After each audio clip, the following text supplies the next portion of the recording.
Welcome to the 2016 Mid-Season Spotlight. Normally, we save enormous meta-changing updates for the preseason, but this year we're shaking things up.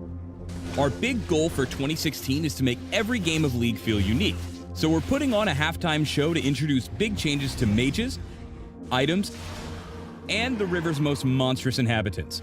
It's time for some mid-season magic.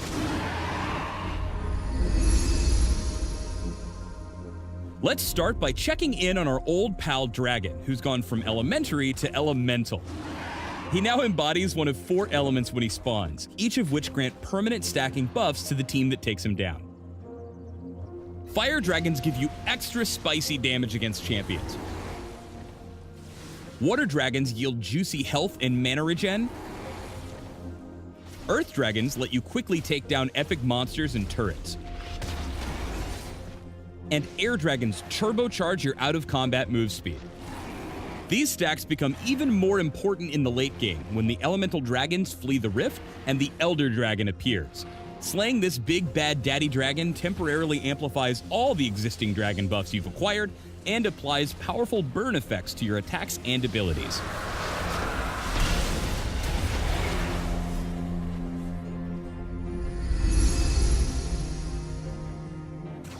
Meanwhile, on the other side of the river, our bug-eyed buddy, the Rift Herald, is also looking a little different these days. The big purple critter now spawns only once per game, but packs one hell of a buff inside that tough little shell. Crack open the Rift Herald and pick up the buff to become Corrupted, granting extra dueling power whenever you're away from your allies. Best of all, the Herald's buff is clingier than your average barnacle and sticks around even through death. It also lasts a long time.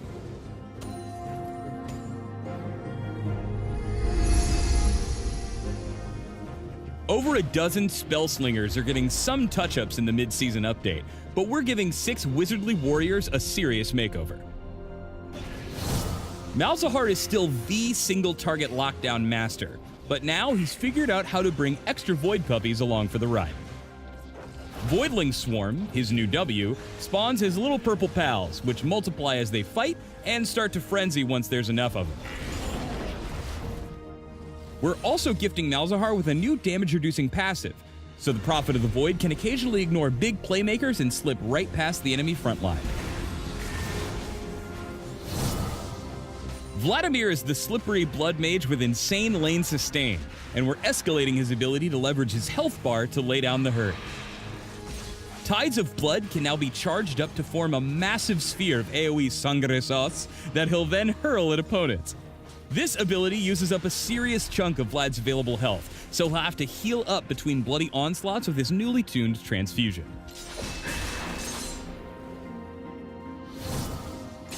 Zyra is the control mage with the greenest thumb in League, and her new passive lets her spread even more flora across the rift.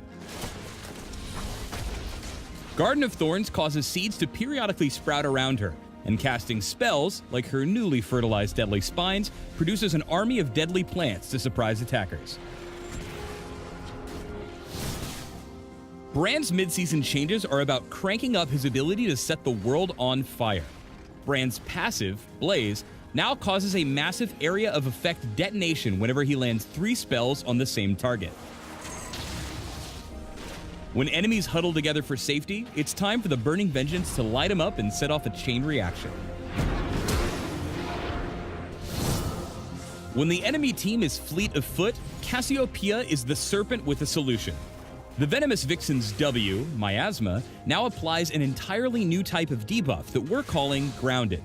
Enemies who are grounded are unable to flash, dash, or even take Thresh's Lantern. Cass's new passive grants her movement speed per level, but this doesn't stack with boots. In fact, she's not even allowed to buy boots in the shop. She can't wear them. How is she going to put them on? Vel'Koz is the tentacle geometrist to call when you need long-range magic damage. In addition to deconstructing enemies, the Eye of the Void's basic abilities now apply stacks of research to his opponents. This upgrades his Lifeform Disintegration Ray to deal 100% Grade A Void-approved true damage to all research targets.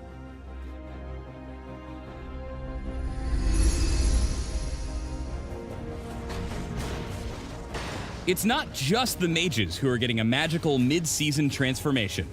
As with the marksman itemization changes earlier this year, we're altering AP items to augment how you contribute to the fight. We've loaded some extra ammunition into the Hextech revolver, so it deals bonus magic damage and upgrades into a trio of endgame items. The new Hextech Frost Cannon slows swift-footed killers with a spray of icy shards, while the Hextech Rocket Belt lets you dash forward and hose them down with flaming bolts. To complete the set, our old friend the Hextech Gunblade has a tweaked active effect that blasts baddies with instant damage. We're also making changes to familiar tools like Tear, Chalice, and Catalyst to alter the way champs utilize their mana pool. We'll save the full item breakdowns for the patch notes, but the idea is that high uptime utility champions will lean more heavily on mana regen, while heavy damage dealers will want to build a big stockpile of flat mana. This is just a high-level overview, and we'll need your feedback to help keep us headed in the right direction. Check out the 6.9 patch notes for a more complete list of the mid-season changes.